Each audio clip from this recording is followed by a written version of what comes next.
Hello everyone, it's Jack Cotton, luxury real estate expert, author, and agent. I'm here inside my beautiful, luxurious, but not overly ostentatious Cape Cod office, ending our series today on great seller communication.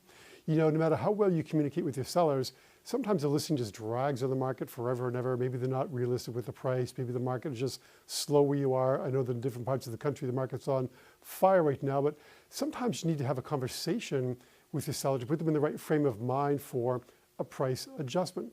And the way we do that is through what we call future pacing. So it really boils down to almost coaching your seller, because if you tell a seller sometimes you need to cut your price, then you start to get this resistance and the relationship goes downhill from there.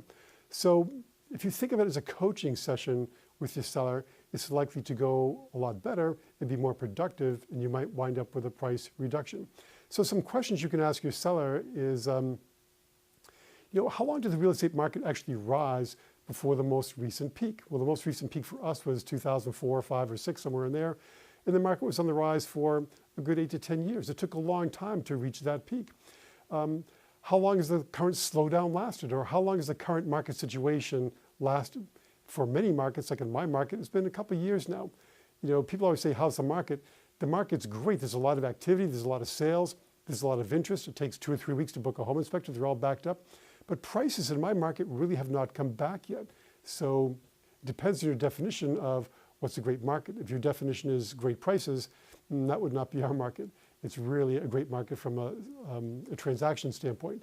But you want to ask them, how long has the current market situation lasted? In our case, it's been a couple of years. So what is actually picking up? Is it prices? Is it confidence?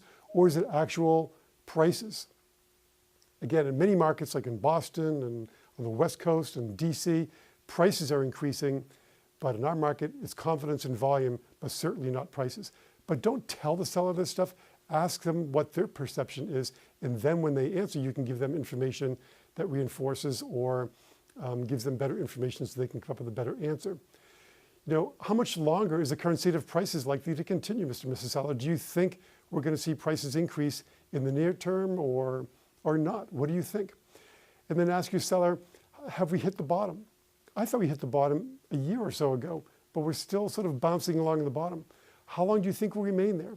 Again, and what will the recovery look like? Ask questions, don't tell. Let your seller come up with the answers. They will, like when you're being coached, you will come up with the answers yourself, and they're more believable. So, I think a lot of sellers think the recovery in prices will look like this. Maybe it will. Ask them that. Or maybe you think it'll look more like this.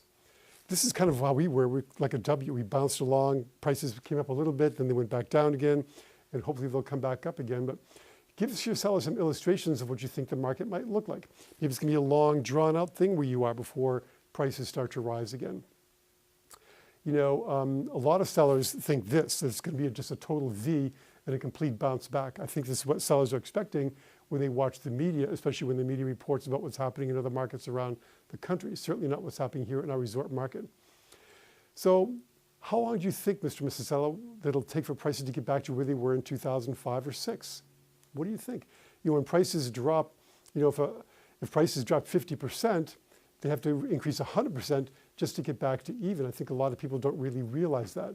The NASDAQ, for example, the stock market peaked in 2000 when it hit 5,000. Well, it took 15 years later, earlier in 2015, for it to hit 5,000 again. So that's a long time to get back to the peak. So how long do you want to wait for the market to come up to the price you want to receive for your property? How long do you want to wait? Because the market will come back. I just cannot tell you when. If you want to sell a home in today's market, we need to adapt to and adjust to and be real to the market we have today. So in conclusion on this series, communication is the absolute key to keeping your market and to keeping your listing in any market. Communication is the key.